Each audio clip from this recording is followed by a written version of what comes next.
¿Me confirman si observan? Sí se nota, doctor, la pantalla. ¿Qué dice? Formación de la orina. Muy bien. Entonces, veamos.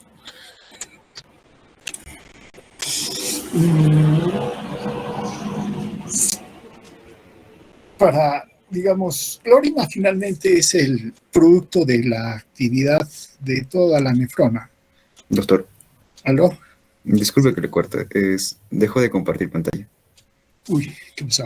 Sí, es que apretó de dejar de compartir. Ah,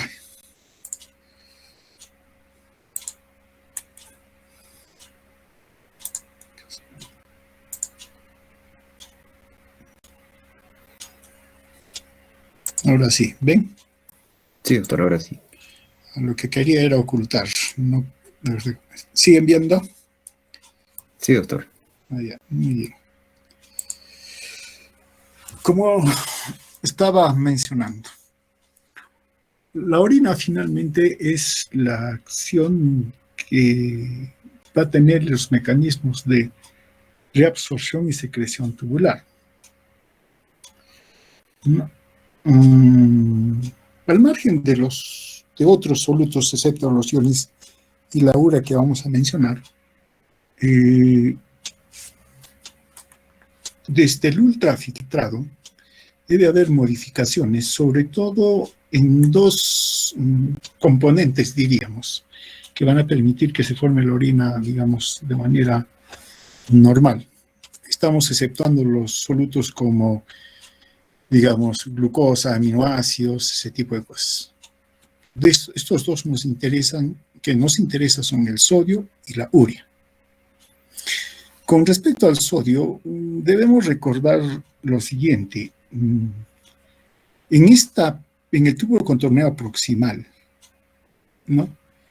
La rama descendente no tiene que ver, la rama ascendente y sobre todo en la parte gruesa, hasta la mitad del túbulo distal, el sodio se reabsorbe, pero se reabsorbe acompañado de un soluto, ¿no? Ya sea como cotransporte o mediante un cotransporte o un contratransportador.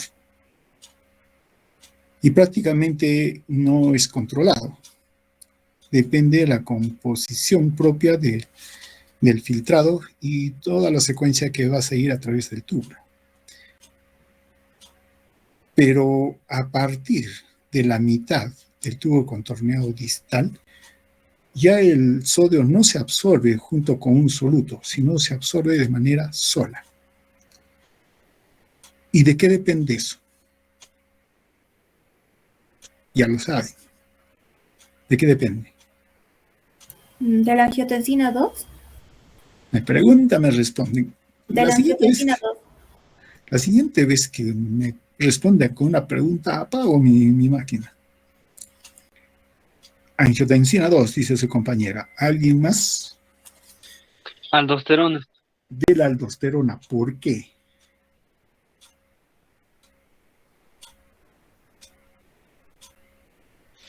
¿Por qué? ¿Por qué? ¿Por qué? O sea, ¿por qué la aldosterona hace que el sodio se absorba solo?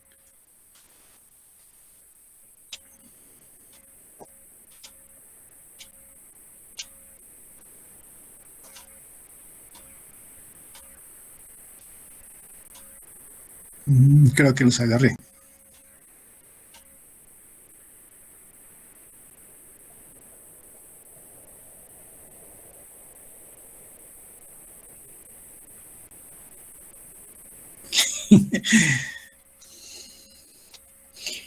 ¿Cuál es el mecanismo de acción de la aldosterona?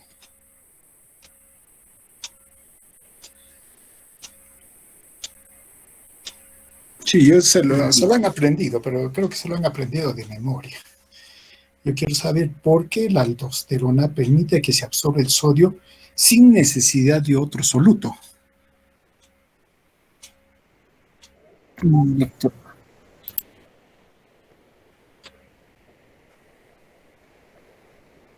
Pero estaría usted hablando de un contratransportador. porque, doctor, causa vasoconstricción. ¿Qué tiene que ver la vasoconstricción con los túbulos que tenemos aquí?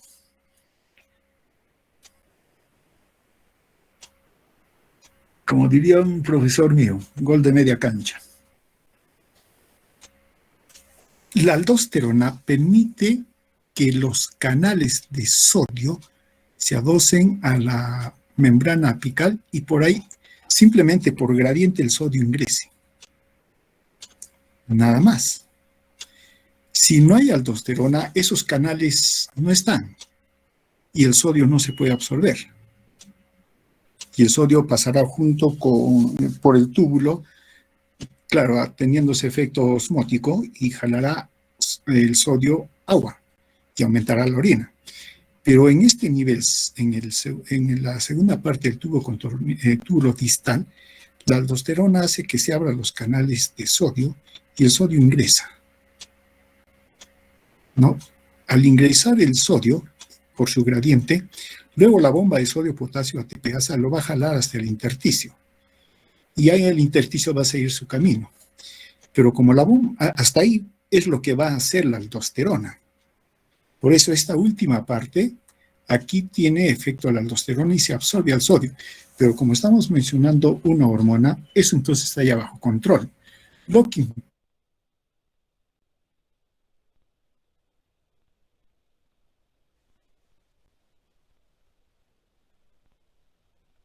excepto en la parte proximal, pero es muy específica, que en algún momento vamos a conversar de eso, pero por el momento lo dejamos así, ¿no? Ahora bien, cuando el sodio ingresa a la célula, mencionamos que la bomba de sodio-potasio ATPasa lo saca el sodio, pero también ingresa potasio. Ingresa el potasio, ¿no? Ahora, el potasio aumenta en la célula. ¿Y qué va a hacer el potasio? Si nosotros recordamos que el sodio ingresado solo no ha ingresado con el cloro. El cloro se ha quedado. Este canal que la aldosterona abre para el sodio es solo para el sodio, no para el cloro. Y por otro lado, esta parte del túbulo distal es casi impermeable al cloro. Y entonces el cloro se queda. Y si se queda el cloro, ¿cómo queda el potencial o la diferencia de potencial transmembrana a este nivel? Negativo. Sí, voy a apagar nomás mi máquina, pero ¿cómo queda? Negativo. Queda negativo. Y es esa fuerza, como es negativo acá en la luz del túbulo distal, en la segunda parte, por lo que hemos mencionado, como queda negativo, el potasio sale. Por eso no es un contratransportador el mecanismo. El mecanismo es este juego que hace entre el sodio, lo deja al cloro, ese espacio se vuelve negativo y como el potasio está dentro de la célula, busca desplazarse simplemente por difusión a través de un canal, se sale el potasio y el potasio queda dentro del túbulo distal. Entonces se ha producido, es cierto, un intercambio sodio por potasio, pero no es un contratransportador. Ya sabemos el mecanismo. Ahora bien, el sodio va a ser absorbido entonces a todo lo largo del túbulo o a todo lo largo del sistema tubular, ya sea o ligado a solutos o de manera independiente. Entonces, eso va a ser un primer factor para que a nivel de la médula, a nivel de la médula renal, empiece a aumentar la osmolaridad. Ese es uno. Y el segundo factor para que se pueda dar la concentración de orina es el desplazamiento de la urea.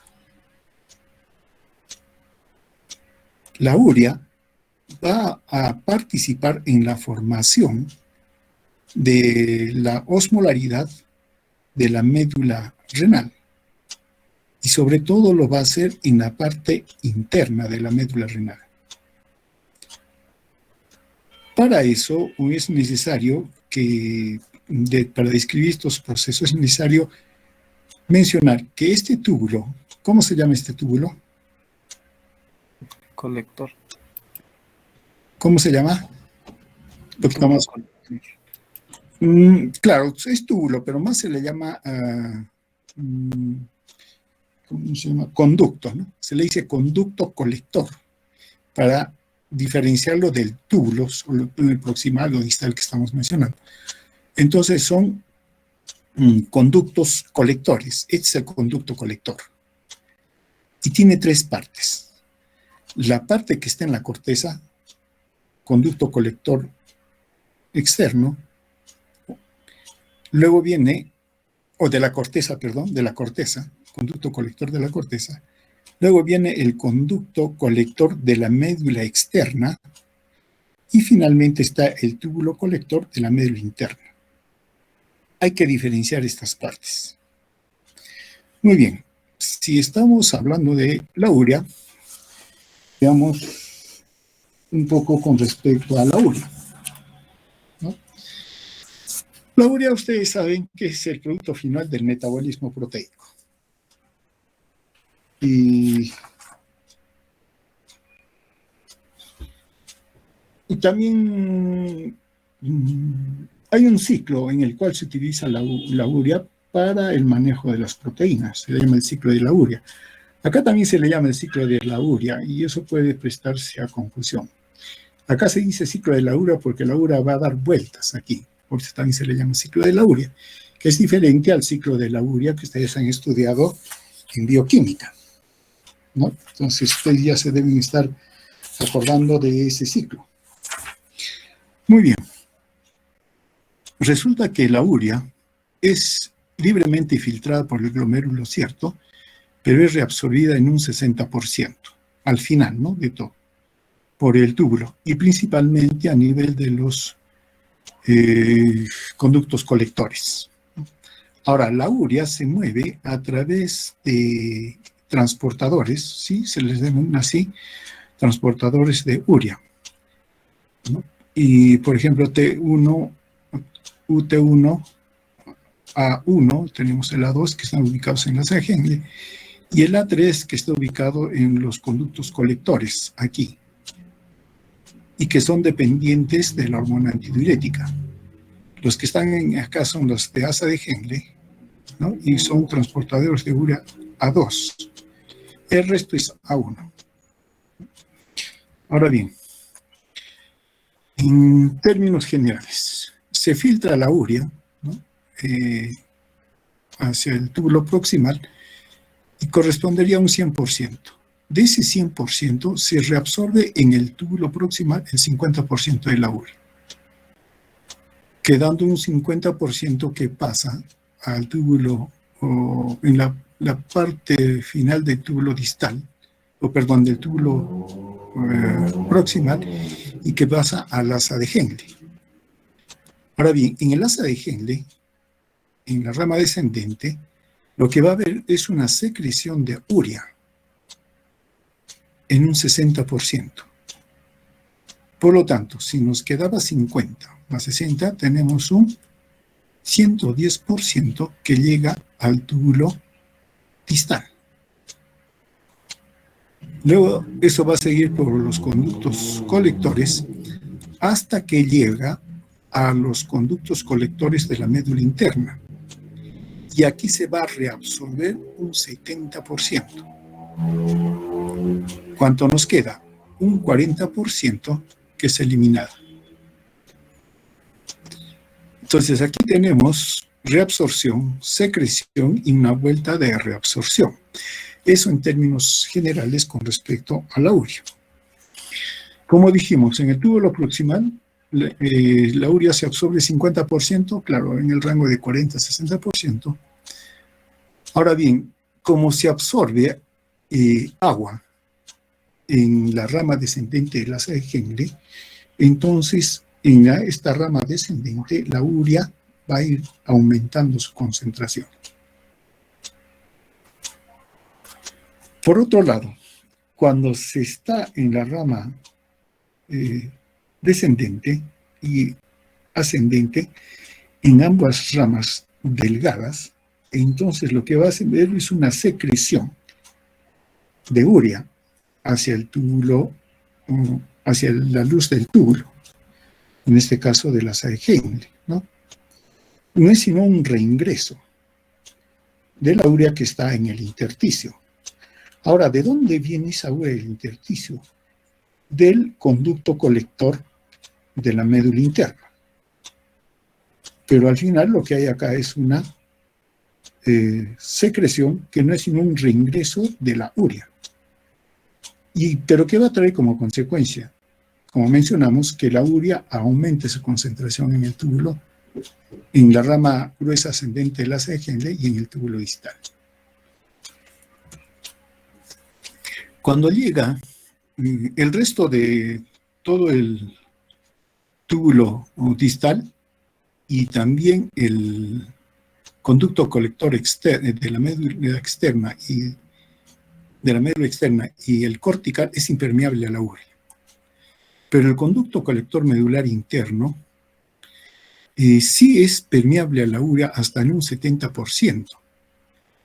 Y esa urea que va a salir va a aumentar la osmolaridad en la médula interna, hasta 1200 miliosmoles, inclusive más puede ser, ¿no? Hasta 1400.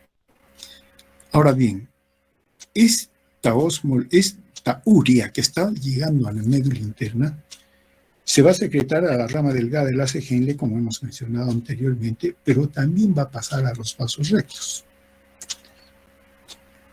Y también está influenciada por la hormona antidiurética. Veamos. Con estos elementos, entonces, nosotros podemos ya describir por qué es que se forma o por qué se da el aumento de la osmolaridad a nivel de la médula renal. No sin antes mencionar que la urea, como mencionamos, forma parte de ese mecanismo conocido como mecanismo de contracorriente, ¿no? Ahora bien, recordando que entre el 40 a 60% de la urea filtrada es reabsorbida por el túbulo proximal. El resto pasa a la asa de Henle. Ahora, la salida de la rama descendente del asa de Henle, la salida del agua de la rama descendente del asa de Henle determina un aumento en la concentración de urea. Claro, estamos aquí, ¿no? Entró la urea con el agua, la urea se va, pero la urea se queda y por lo tanto aumenta su concentración. Ahora bien, debido que al reingreso de la urea, ¿no?, en la rama ascendente del asa de Henle, entonces va a aumentar todavía más su concentración. Entonces, en su recorrido por el segmento ascendente grueso y por el túbulo distal, no se produce intercambio de urea del intersticio. Todo esto está cerrado para la urea. No hay salida tampoco en el túbulo colector cortical ni en el túbulo, en el conducto colector de la médula externa. Pero hay salida de agua estimulada por la hormona antidiurética aquí. Si la hormona antidiurética permite que el agua salga, entonces la urea sigue concentrándose. Y en la médula renal interna, la urea difunde del túbulo colector o conducto colector interno al intersticio, siguiendo simplemente su gradiente de concentración. Y como mencionamos, parte de ella va a difundir a los vasos rectos y la otra reingresa a la asa de Henle, que es la secreción, ¿no?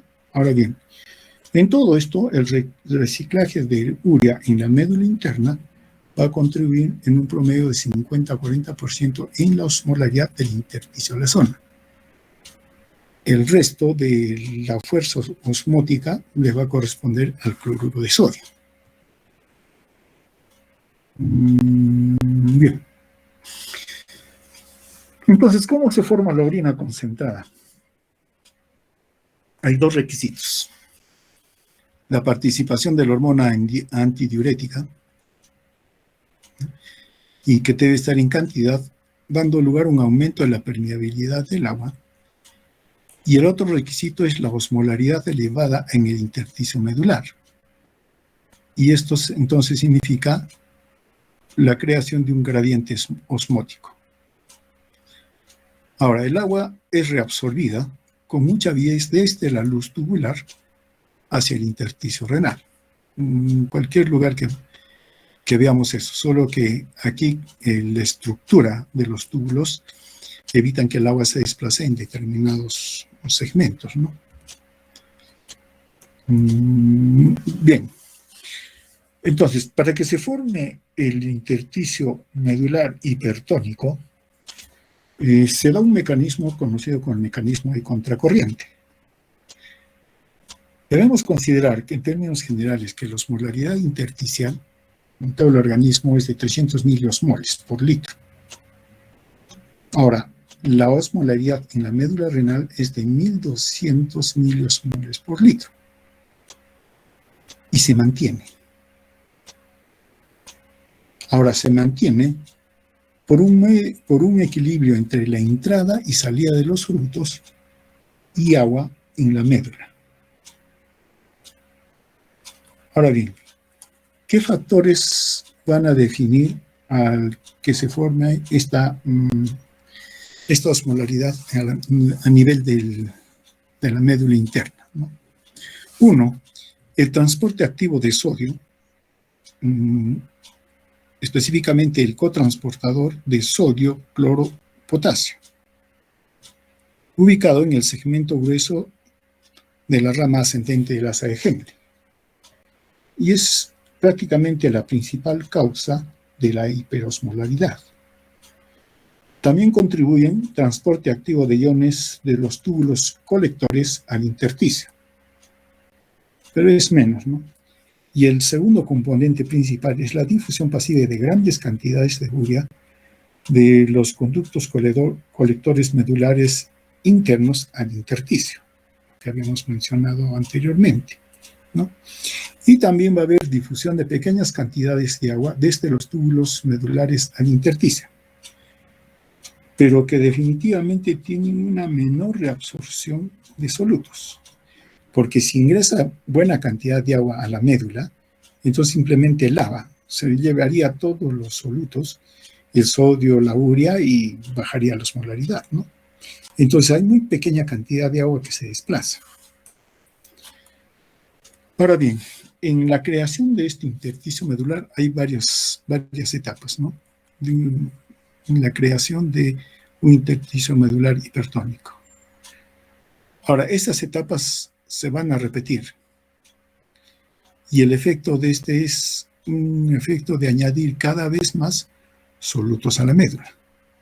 Claro, para que la médula sea hiperosmótica debe tener partículas. Entonces eso significa solutos y debe agregarse. Ahora, con el tiempo este proceso retiene gradualmente más solutos a nivel de la médula. Y eso hace que se multiplique la gradiente concentración. Por eso es mecanismo de concentración contracorriente, ¿no? Ahora, se multiplica la gradiente concentración establecido por el bombeo activo de los iones hacia el exterior, en este caso del sodio, y da lugar a un aumento de la osmolaridad intersticial, inclusive hasta 1400 miliosmoles. Ahora, la reabsorción continua del cloruro de sodio por la rama gruesa ascendente del asa de Henle y la continua entrada de sodio, cloruro de sodio en el túbulo proximal, son los que forman este sistema multiplicador de contracorriente. Veamos cómo funciona esto. Supongámonos, hay un indicio de que acá está el túbulo proximal, el asa de Henle, túbulo distal, con la osmolaridad, digamos, general del organismo, 300 miliosmoles, y también el intersticio de 300 miliosmoles. Ese sería el inicio, ¿no? Ahora, pero como en la rama ascendente gruesa de Henle está la bomba o el cotransportador sodio, potasio, 2 cloros, entonces esta bomba jala al sodio y lo envía ya estos solutos a los 3, no, con excepción del potasio. El potasio va por los 2 sitios. El potasio es amigo, nunca abandona a los que están en el túbulo. Y eso lo van a ver cuando vean lo del control de potasio, aunque ya no han debido de ver, ¿no? Pero en fin, lo que tenemos salida de sodio y cloro, principalmente, ¿no? Y pasan del túbulo,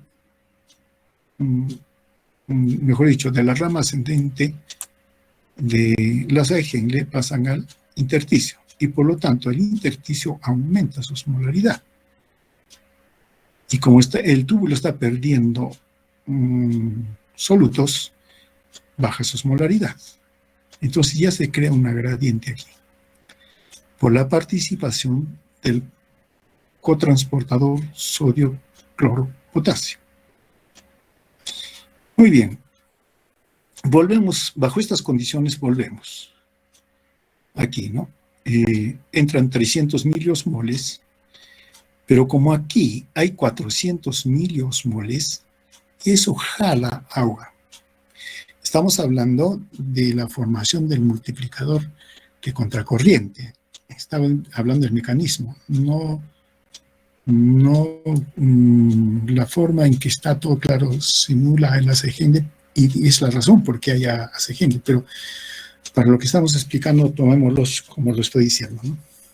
Como entraron 300, bueno, con una osmolaridad de 300, pero ya el intersticio tiene 400, entonces jala el agua. Esto hace que se concentre el líquido en la rama descendente, ¿no? Para poder equilibrarse, y se van equilibrando. Y vuelve a salir y se mantienen todavía, digamos, los 200. Pero miren, ¿qué ha sucedido? Ya la médula tiene el intersticio tiene mayor osmolaridad. Y el líquido que está entrando también aumenta la osmolaridad en su interior. Y lo que está saliendo más bien es hipoosmótico, con menor osmolaridad. Ahora, este líquido que está acá va desplazándose, entonces va aumentando la osmolaridad a lo largo de esta asa, ¿no? Ya 400 hasta dar la vuelta acá y llega a los 400. ¿Y qué va a suceder? Ya estamos con los 400, pero cuando da la vuelta, la bomba del transportador de sodio, potasio, cloro, sigue jalando sodio, entonces le va a seguir restando y pasa más sodio. Y entonces va a ir subiéndole ya no a 400, sino a 500 en el intersticio. Esos 500 que están en el intersticio va a hacer de que jale agua y también el líquido que está en el tubo empiece a aumentar también su osmolaridad a 500. Pero todo esto va a aumentar la osmolaridad porque están aumentando los solutos. Y entonces, ¿de dónde salen esos solutos? ¿A quién le va a restar? Al líquido que sale. Y se vuelve mucho más hipoosmótico. Se repiten estos pasos y entonces va a llegar un momento en el cual, y esto va a depender de la bomba, la fuerza o lo que pueda manejar para ir concentrando los solutos en el intersticio, y esto a su vez hace de que el líquido que ingrese aumente su osmolaridad y el líquido que salga disminuya su osmolaridad. Este es el sistema multiplicador de contracorriente. Por eso es que tiene esta forma, el asa de Henle, y esto permite entonces multiplicar la osmolaridad a nivel de la médula. Va a haber un segundo componente que después lo vamos a mencionar, pero de esa forma es que se constituye el aumento de osmolaridad en la médula renal. Y gracias a este mecanismo es que nosotros estamos aquí. Si no hubiera este mecanismo que forma la médula, la hiperosmolaridad a nivel de la médula interna o simplemente a nivel de la médula renal, como digo, no estaríamos acá, o estaríamos en el mar junto con los peces, o estaríamos en el charco con los anfibios. Esto nos ha permitido salir del agua y poder vivir en tierra seca si quieren y estar por acá. Caso contrario, no lo hubiéramos hecho. Estaríamos en el mar o en el charco, ¿no? Con los anfibios. Muy bien. Repitiendo. El líquido que ingresa al ACG es isosmótico al plasma. Claro, 700 miliosmoles. Antes, el intersticio medular es isosmótico también. El líquido no cambia ni su composición ni su osmolaridad al comienzo, ¿no? Luego, en la formación de la gradiente osmótica medular, cuando el líquido emerge del segmento grueso del asa de Henle, que estaría aquí, ahora la acción del cotransportador sodio-potasio 2 cloros y obviamente la bomba de sodio-potasio TPasa, porque es los que los jala para el intersticio, ya hacia afuera, va a producir una acumulación de cloruro de sodio en el intersticio, en el espacio intersticial, aquí. Y eso hace entonces que empiece a aumentar la osmolaridad. Ahora bien, en el segmento delgado del asa hay salida de agua. Claro, se sale el agua para tratar de igualar la osmolaridad, ¿no? Por eso esta parte del ACG es permeable. Entonces sale el agua, yendo de uno que tiene menor osmolaridad al que tiene mayor osmolaridad, ¿no? Tratando de igualar. Y eso hace que aumente la osmolaridad en el filtrado, aquí. Claro, está perdiendo agua. Entonces, aumente su osmolaridad de 300 a 400, como ejemplo. Ya en el segmento grueso del asa de Henle, en la parte ascendente, el sodio sale al intersticio, pero no sale el agua. El agua, digamos, se queda aquí en el intersticio y el sodio está saliendo, por eso se aumenta la osmolaridad. Y eso hace entonces de que si sale sodio y no ingresa agua, entonces vaya habiendo una dilución y va a 200 milosmoles.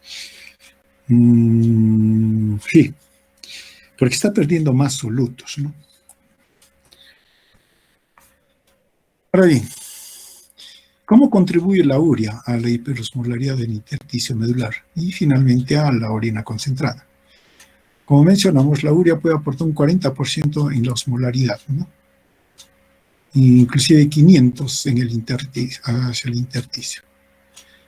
La urea se absorbe de forma pasiva cuando existe un déficit de agua y hay un aumento de la hormona antidiurética en los conductos colectores hacia el intersticio. Esto esto sucede en el conducto colector de la médula interna, ¿no? Los colectores medulares siguen la reabsorción de agua y aumentan la concentración de urea. Así que estamos a este nivel, ¿no? Ahora, la urea difunde al intersticio, ¿no? Muy permeable a la urea. La hormona antidiurética aumenta esa permeabilidad. Ahora, la recirculación de la urea desde el conducto colector, ¿no?, hasta el asa de Henle, ¿no?, por difusión simplemente hacia el asa, contribuye a la osmolaridad. Claro, hasta cierto valor el sodio y el cloro lo hicieron, ¿no?, con el mecanismo del multiplicador de contracorriente. Pero hay que agregar más soluto, y ese soluto es la urea. Por eso se abre acá el conducto o colector medular interno y deja pasar la urea, está concentrando, ¿no? Y para efectos de que la concentración tampoco se pierda dentro del túbulo, esa urea pasa. Y entonces en el túbulo, en el enlace de Henle, se mantiene la osmolaridad o la hiperosmolaridad. Ahora bien, la hormona antidiurética, como mencionamos, en el túbulo colector aumenta la permeabilidad de la urea, donde estamos aquí, a este nivel. Y esto hace que la urea difunda al intersticio a favor de su gradiente de concentración. Claro, acordémonos de que la urea se concentró a 110% y está en alta concentración. Acá llega a esas concentraciones y entonces sale. Ahora bien, y ese gradiente favorece su reingreso, primero su llegada al intersticio y luego el ingreso al segmento delgado ascendente de la de Henle.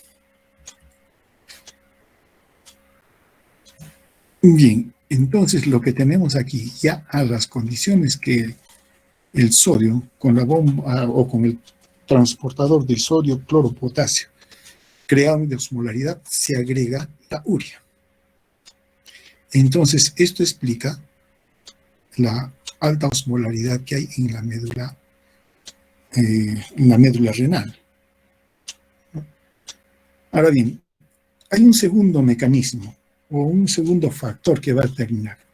Si esto se mantiene, como lo hemos mencionado, y pasa por acá un vaso sanguíneo, entonces fácilmente absorbería a los solutos, se los jala o se los jalaría, y desapareciendo todo lo que se ha creado mediante el sistema multiplicador contracorriente y la contribución de la urea y el ciclo de la urea, podríamos mencionar, ¿no? Simplemente lo lavaría, se lo lleva. Para eso es necesario considerar la función de los capilares peritubulares o los vasos rectos que se le llama, debido a que debemos recordar que estamos en las nefronas yuxtaglomerulares y que tienen el haz de Henle larga hasta la médula y sale. Y por lo tanto, los vasos que la acompañan son también vasos, son capilares que se han formado, sí se forman de la arteriola eferente y que siguen al haz de Henle hasta la médula y luego también ascienden. Ahora bien,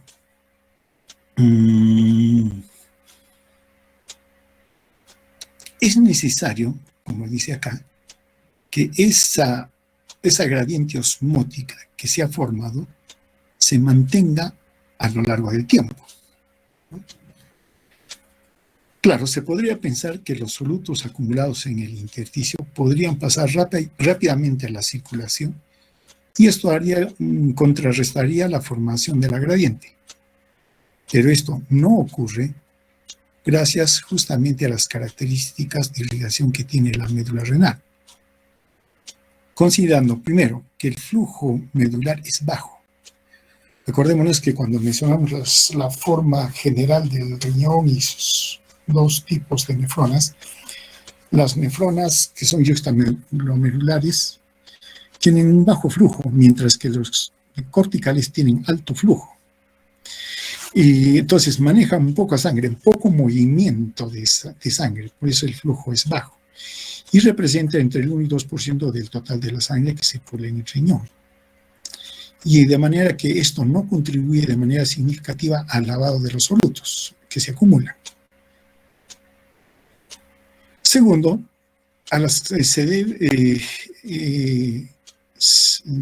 el hecho que contribuyan los vasos rectos al mantenimiento de la osmolaridad se debe a las características anatómicas de los capilares peritubulares.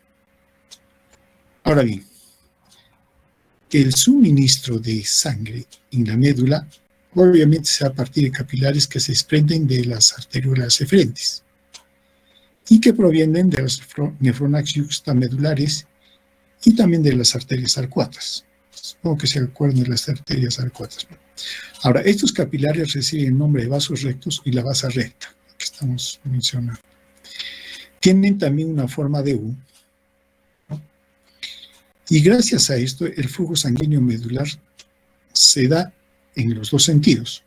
También un sentido descendente y ascendente.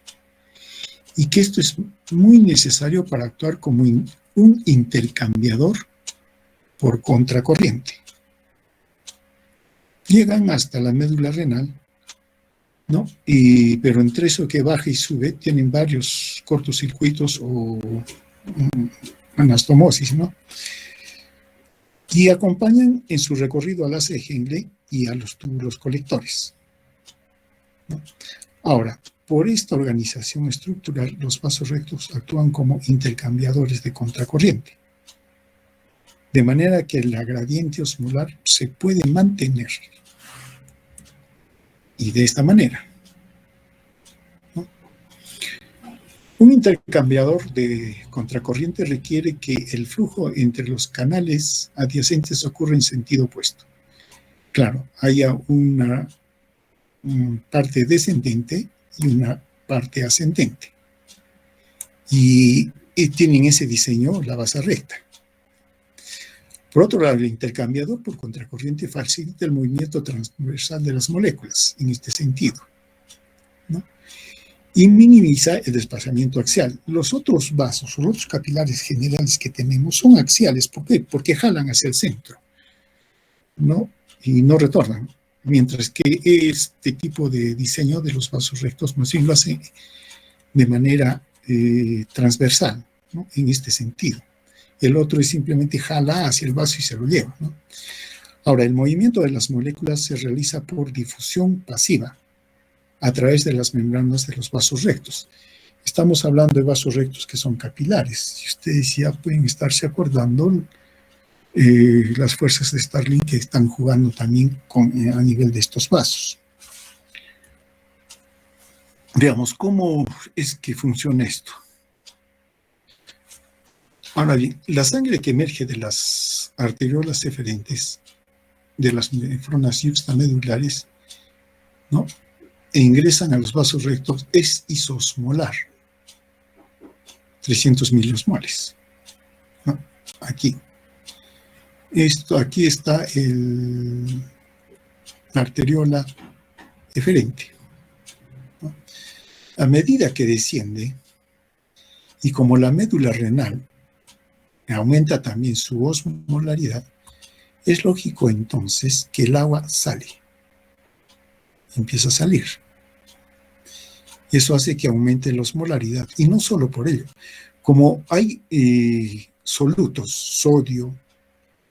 sodio, cloro, urea, etc., estos solutos también ingresan a los vasos,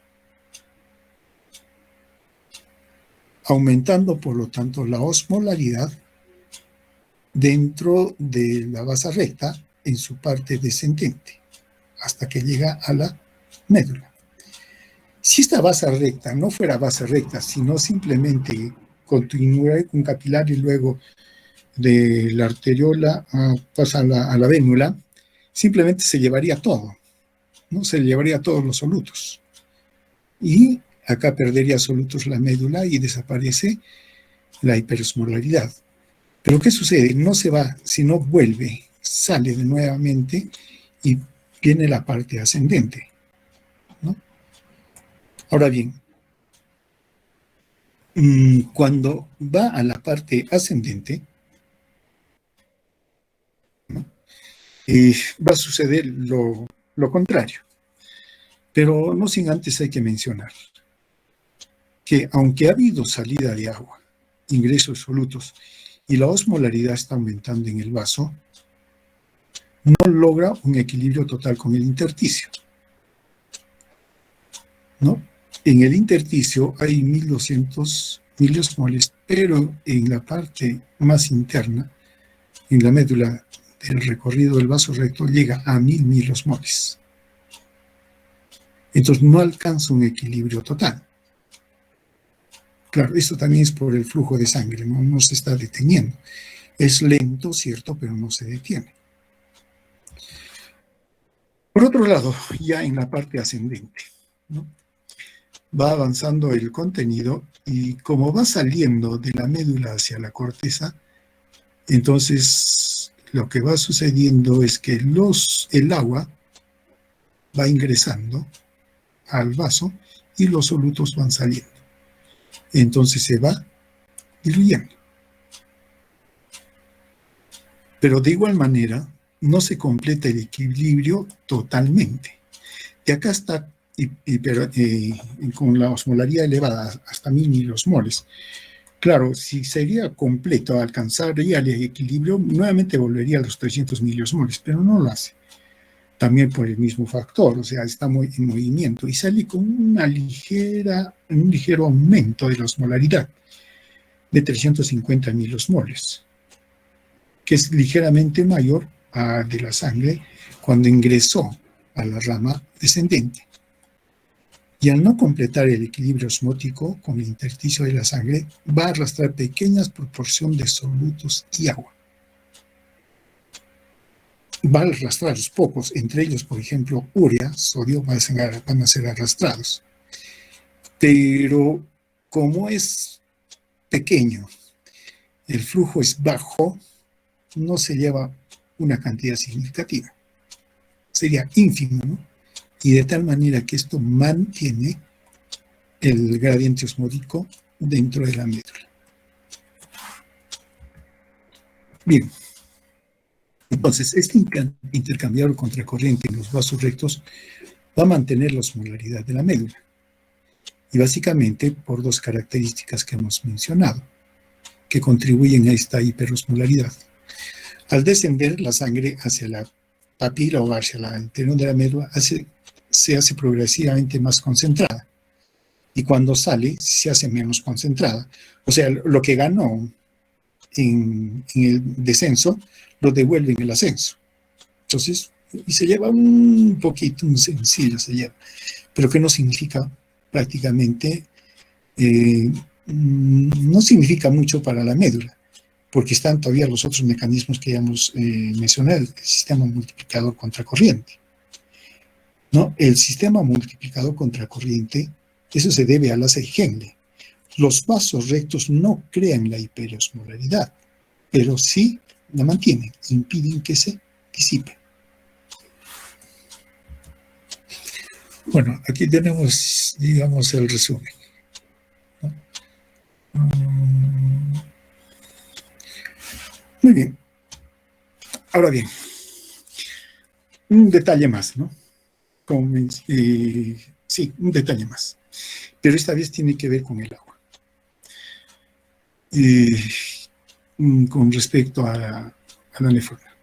La absorción de agua en el túbulo proximal, en el segmento descendente de la Henle, eso se denomina reabsorción obligatoria.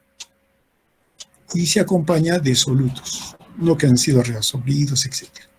Ahora, la reabsorción del agua en el túbulo colector o en el conducto colector se denomina reabsorción facultativa. Vale decir que desde aquí todo esto, la absorción del agua es obligatoria. Hasta acá, inclusive hasta la mitad, es obligatoria, se va a dar. Y no lo, bueno, está dado por las leyes del propio riñón. Pero a partir de los túbulos o los conductos colectores, sí va a estar controlada.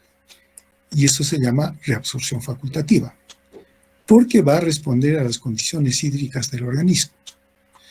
En caso de privación de agua, se produce un aumento de la reabsorción en el túbulo colector. ¿No? Claro, va a retenerse el agua. Pero si hay exceso de agua, más bien va a suceder lo contrario. No se va a absorber del túbulo colector y por lo tanto se va a ir de largo. Ahora, la reabsorción facultativa es independiente de la reabsorción de solutos, que es la forma obligatoria.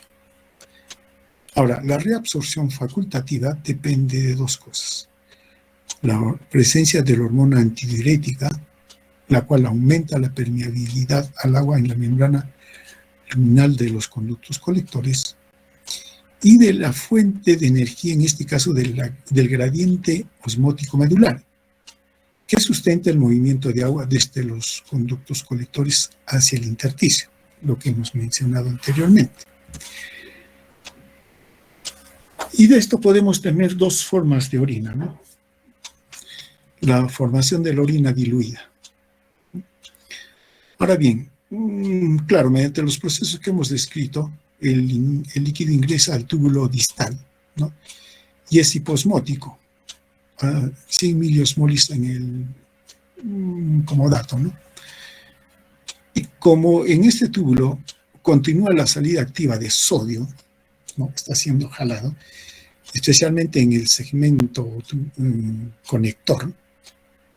En el segmento conector o túbulo conector, ¿por qué mecanismo se absorbe el sodio?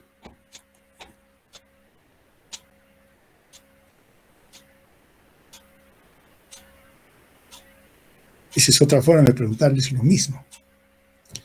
En el segmento o túbulo conector, ¿por qué mecanismo se sigue absorbiendo el sodio?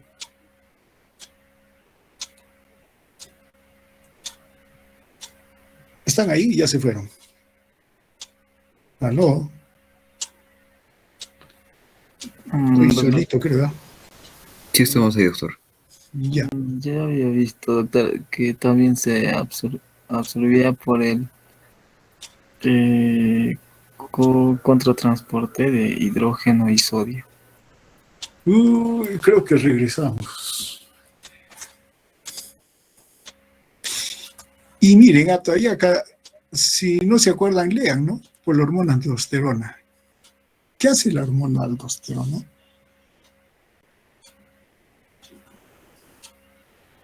Creaba unos canales para que pase el sodio a las células. Claro, por los canales de sodio que dependen de la hormona aldosterona.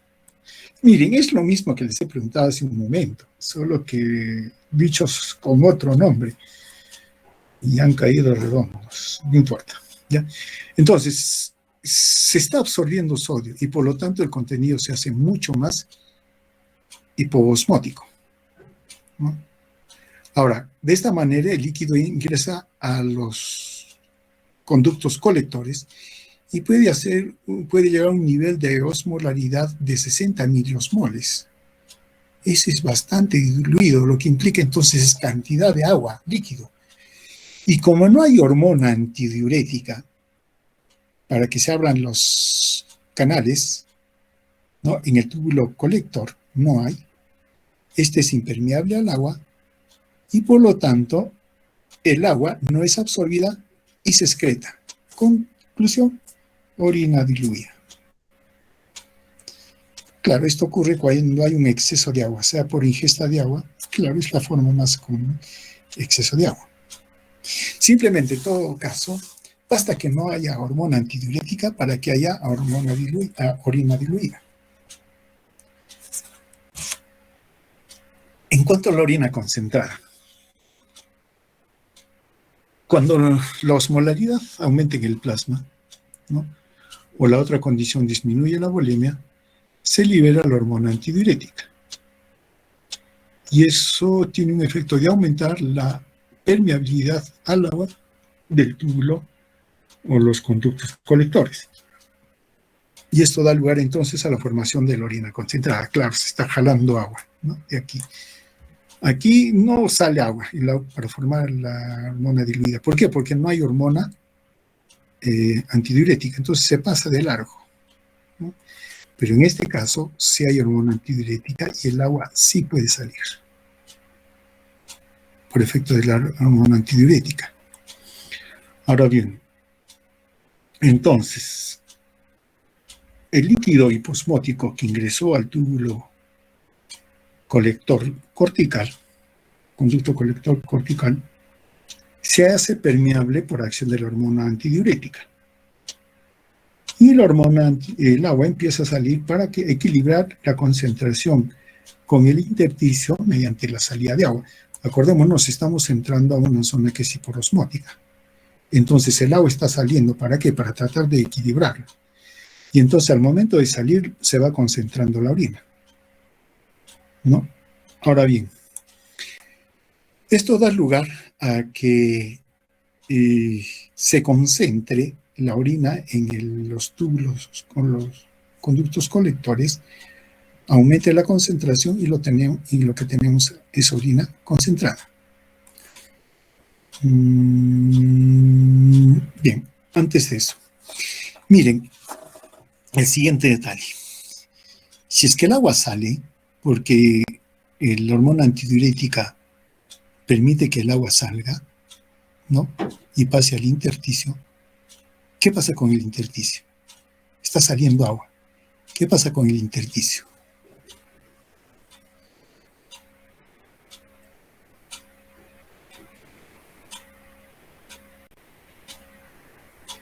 ¿Aló? ¿Están ahí? No, creo que no están ahí. Sería hiposmolar. ¿Qué sucedería? No llega a ser hiposmolar, pero lo que está sucediendo, si hay más agua que llega al intersticio, entonces la osmolaridad, que estamos mencionando, la hiperosmolaridad, se diluye, disminuiría. ¿Por qué? Porque le está saliendo agua del túbulo colector o conducto colector. ¿Y por qué no aumenta? O mejor dicho, ¿por qué no disminuye la osmolaridad? ¿Por qué?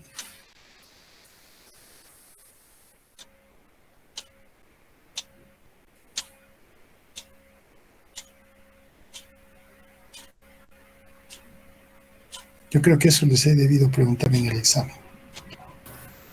Porque a ese nivel también hay una secreción de urea. Punto. Sí, porque también la hormona antidiurética le permite salir a la urea. Y la urea acompaña al agua. De tal manera que la urea aumenta la osmolaridad. Y como el agua está saliendo al intersticio, debería disminuirla, pero como sale con la urea, se mantiene. Es la razón de la urea y la razón por la cual la urea también está bajo control de la hormona antidiurética.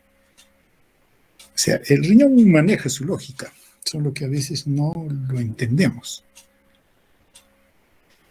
Veamos, como dijimos, la hormona antidiurética o vasopresina, esto ya lo conocen, peptido 9 aminoácidos, etcétera, etcétera.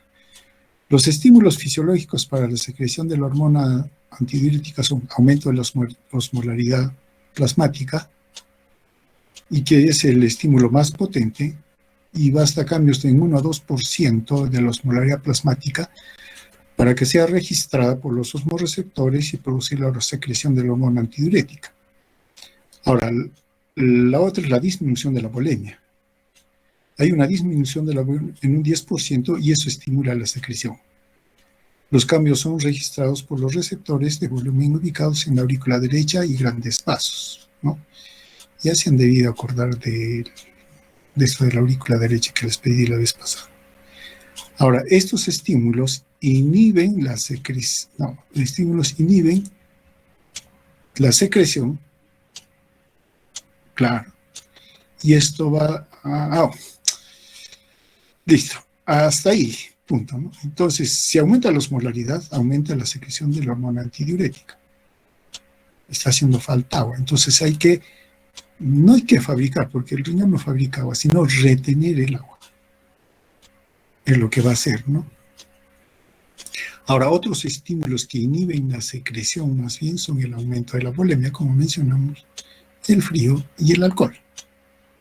Por eso, después de estar bebiendo un poco de alcohol, necesariamente vamos al baño, ¿no? ¿Por qué vamos al baño? Porque no hay hormona antidiurética. Ahora bien, sí, listo hasta acá. Una pregunta. Hay hiperosmolaridad. Listo. Hay disminución de la volemia. Bien. Sobre todo en esta disminución de la volemia. En este caso. ¿Qué otro mecanismo utiliza el riñón para no perder agua, aparte de la hormona antidiurética.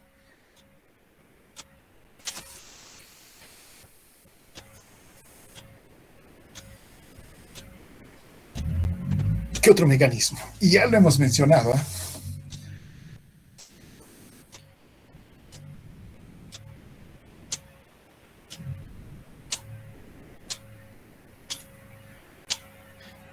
Una mayor reabsorción de sodio. Daremos paso a la señorita. Hay una señorita que habló. La aldosterona, doctor. ¿Cuántas señoritas son? ¿Una, dos, tres o cuatro? Yo escuchaba varias.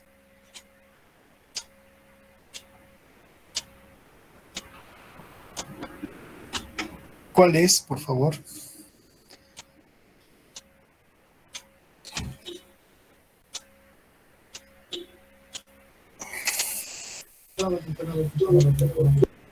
Aló, están ahí. Yo creo que se han ido. Yo también ya me voy. Sí, La estamos. aldosterona, doctor. ¿Cuál es el otro? La aldosterona. ¿Cómo?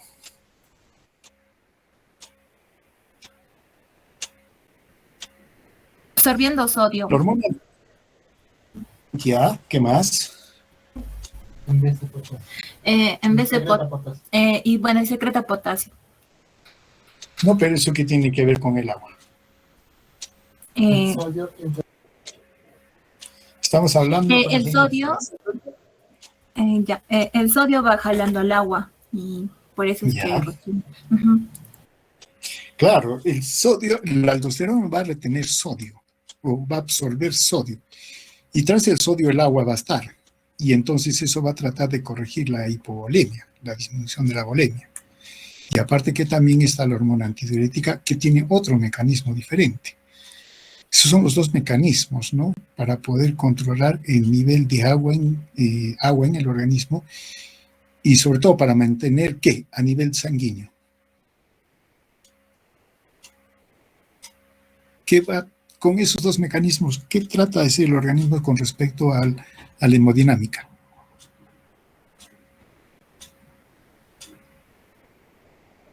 Y aumentando la volemia, ¿qué pasa?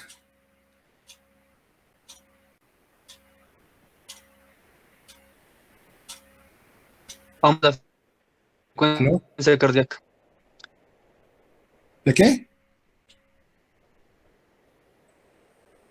Pero tienes que decirme qué, o sea, qué con con la fisiología cardíaca. Como les digo, en este momento ustedes ya no me pueden decir eso que afecta al músculo cardíaco. Ahora tienen que decir cómo afecta al músculo cardíaco y cuál es la consecuencia. Y eso es ya para todo, ¿no? Porque ya estamos más de la mitad de la fisiología. Doctor, Doctor, aumenta sería la por... precarga. Primero el señor, que estaba haciendo uso de la palabra. Ok, gracias. Disculpe, podría ser por cuando hay hipovolemia por el descenso de la presión y a causa de esta se va a secretar la hormona antidiurética auricular. No, pero estamos hablando solo de la aldosterona y la hormona antidiurética. Dejemos a un lado la hormona natriurética auricular. La señorita que estaba hablando. Sí, doctor, aumenta la precarga. Y aumentando la precarga, ¿qué aumenta?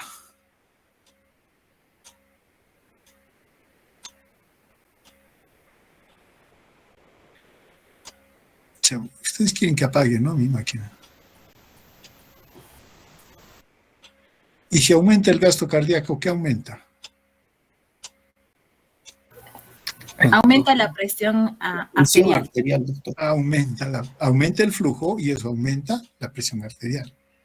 Claro, si estamos hablando de hipovolemia, lo que va a suceder inmediatamente, por ejemplo, una deshidratación o una hemorragia, es una disminución de la volemia, va a conducir a una disminución de la presión arterial, una hipotensión. Y el riñón va a tratar de compensar esto rápidamente, ¿no? Entonces hace uso de esos mecanismos, ¿no? Claro que el que va a tratar de resolver rápidamente ese propio riñón con la aldosterona. Y después la hormona antidiurética también, ¿no? Para aumentar el flujo sanguíneo y por lo tanto mantener la presión arterial. Sí, ya es bueno unir todas estas partes, ¿no? Ahora, el mecanismo de la hormona antidiurética, ¿no? Y básicamente es que la hormona, a nivel de la membrana vasolateral de los conductos colectores, se une a receptores específicos, V2, ¿no? Y eso hace que aumente la enzima adenisiclasa y produce AMP cíclico a partir de ATP. Bueno, ya. Pero lo que nos interesa es que finalmente lo que hace la hormona antidiurética es que estos canales, conocidos como las acuaporinas tipo 2, que son canales para el agua, se ubiquen en el interior, que están ubicadas en el interior, se fosforilan y pueden insertarse en la luz luminal. Y eso permite entonces que actúen se abran canales específicos al agua. Esto aumenta obviamente la permeabilidad. Entonces ya ingresa, ¿no? El agua que está en el túbulo, con el conducto o colector, entra el agua hacia la célula. Y para salir hacia el otro lado hay otras acuaporinas, que son la 3 y la 4, que no están bajo control de la hormona antidiurética, siempre están allí. Y entonces pasa. El control es en el polo apical, ¿no? Entonces, allí es donde se controla con las acuaporinas. Ahora, las acuaporinas 1 están en el túbulo proximal. Allí están. Acuérdense que también ahí el agua le está siguiendo al sodio. ¿Y por dónde está ingresando? Unos por vía paracelular, cierto, pero también la transcelular es a través de acuaporinas tipo 1. Y esas tampoco están bajo control de la hormona antidiurética. Básicamente el mecanismo de acción en dibujito, ¿no? Aquí están los receptores de la hormona antidiurética. Acá está el AMP cíclico, acá están las acuaporinas 2 en vesículas, pero lo que va a hacer es de que se ubiquen en la luz del túbulo colector y entonces ingresa el agua. Y más bien por las acuaporinas 3, 4 van a pasar hacia el intersticio, ¿no? Y luego de ahí pasa a los vasos. Muy bien. Si tomamos en cuenta las variaciones de osmolaridad en los túbulos renales, podemos ver, ¿no?, la diferencia entre la orina concentrada y la orina diluida. A nivel de túbulo proximal, ahí no hay variación, la osmolaridad es la misma, ¿no? Es isoosmótica, porque si bien es cierto, sale sodio, cloro, también le está siguiendo el agua. Entonces mantiene isosmótico. Pero con respecto va descendiendo por la asa de Henle, va a aumentar la osmolaridad hasta 1200, y cuando va saliendo va disminuyendo la osmolaridad. Y en el túbulo distal más bien es hipoosmótico. Y aquí viene la decisión. Solo en el túbulo colector, si hay hormona antidiurética, máxima secreción, entonces, ¿qué va a suceder? ¿Qué sucede? ¿Me describen? ¿Qué va a suceder? ¿Por qué hay aumento de la osmolaridad?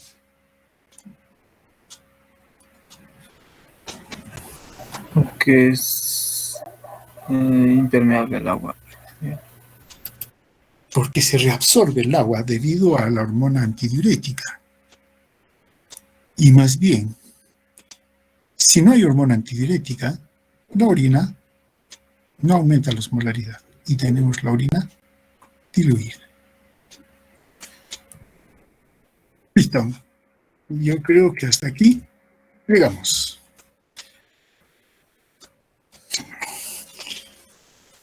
¿Preguntas?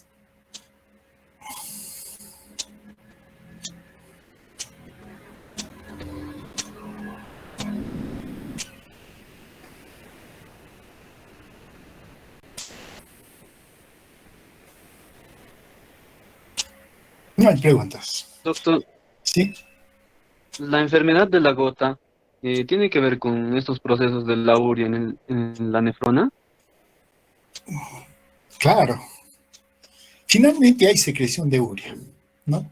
Un 40% que se secreta. Ahora, si hay aumento de urea, que es lo que sucede en la gota, entonces la urea tiene, de hecho aparece más en mayor cantidad en el riñón,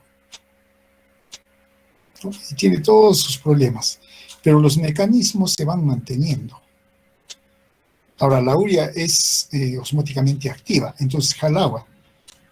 Entonces, si hay más urea, ¿no?, del que el riñón maneja habitualmente, eso va a jalar agua. Y lo que va a suceder entonces es que las personas pierdan líquido. Entonces, de ahí viene la razón por la cual hay que controlar la urea. Hay dos formas de controlar la urea, ¿no? Disminuir la producción, y eso significa dieta, no comer carnes. Por eso prohíben que se coma carne, porque la carne es la principal fuente de proteínas.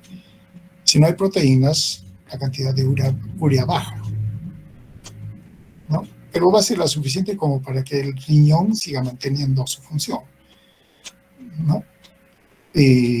Porque siempre hay proteínas, en una u otra forma de proteínas en los vegetales, ¿no? Pero si fuéramos vegetarianos, tendríamos la suficiente cantidad de urea. Y la otra es facilitar la eliminación de urea. Y ahí se utilizan los antidiuréticos, ¿cómo se llaman estos fármacos? Ya me olvidé, pero que facilitan la eliminación de la urea, ¿no? Para casos de inhibir la formación también hay ciertos fármacos, pero son mucho más complicados. Lo que se hace es tratar de eliminar con mayor úricos, ¿no? Se utilizan los fármacos úricos. Es, digamos, si lo podemos por el momento señalar con respecto a la fisiología renal, ¿no?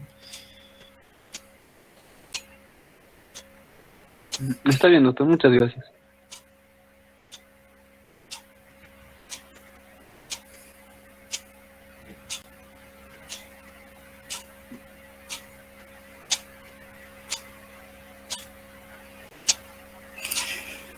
Muy bien. Hay dos temas que me gustaría tratar con ustedes, ¿no? Uno es el equilibrio ácido-básico, que lo están haciendo como parte de la práctica, pero me gustaría revisarlo en conjunto. Y segundo, los mecanismos de control renal, que están en el texto, ¿cierto? Pero me parece que va a ser necesario que le demos una revisada. Para tratar estos dos temas, yo les pediría 2 horas, ya fuera de los temas que estamos, de las horas que estamos teniendo, ¿no? Porque el día de viernes el doctor Salinas empieza con su tema. Entonces, para poder desarrollar esos dos temas, o si no, lo leen nomás del texto, ¿no? No hay problema. Les pediría 2 horas. Porque equilibrio ácido básico lo estamos haciendo como prácticas, pero me gustaría que lo revisemos en conjunto. Y también el control renal, que está también en el texto, ¿no? Pero es bueno darle una mirada de conjunto. Para eso serían 2 horas. Claro, pueden ser 2 horas seguidas o 2 horas separadas, ¿no?